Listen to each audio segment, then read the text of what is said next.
Okay, in this video, I'm covering an Exam 1 checklist for the exam we have coming up.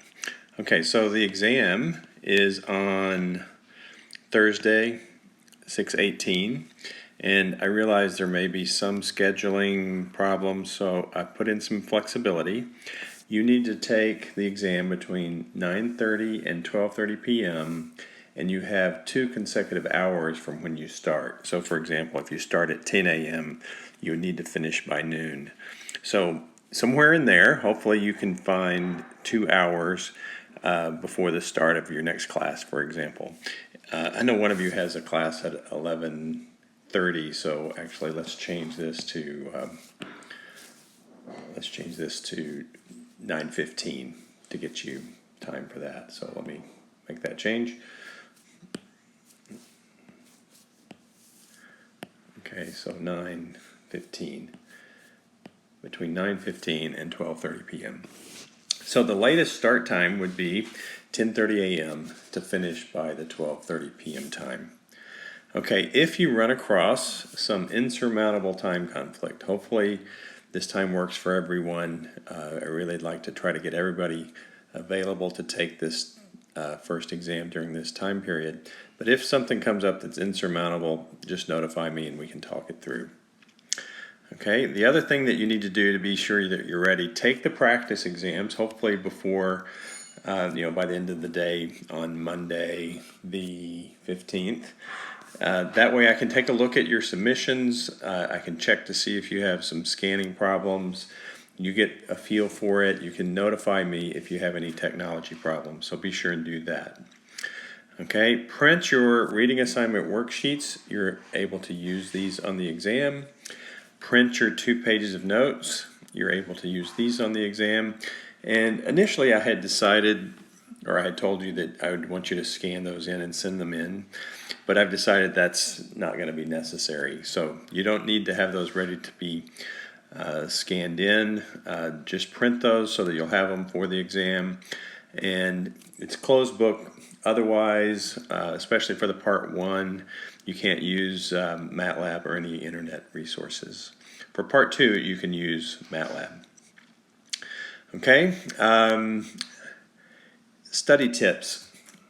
You're going to have the multiple choice problems, and really all you can do is read. The reading assignments have the worksheets available. Know as much as you can about that. It's more of a level 1 of the pyramid, where you're just incorporating some knowledge, and it doesn't take a lot of practice to get ready for the multiple choice questions, probably on part 1. But on part 2, you're going to need to practice solving the problems, and so I would hope you work real hard this over the next 4 days to work these problems that we've assigned that are similar to the homework problems and the problems covered in the videos.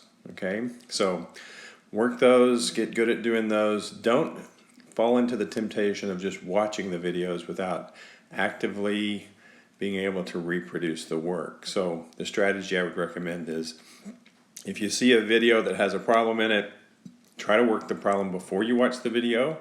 And if you get stuck, you can check your work by looking at the videos. And if you get stuck, go ahead and watch the videos and then try it again. Maybe, work a few problems in the meantime and then go back and try it again to make sure that you know what steps to take. Okay, because here's what happens. For people that get sort of in trouble on an exam, they just go into panic mode because they're not familiar with the problems where they know where to get started. And, anxiety creates even more anxiety, and that's a bad thing to happen during exams. So be sure you know how to get started on everything, and once you get started, typically things work out and you're able to be successful on the exams. Okay, so that's the tips there.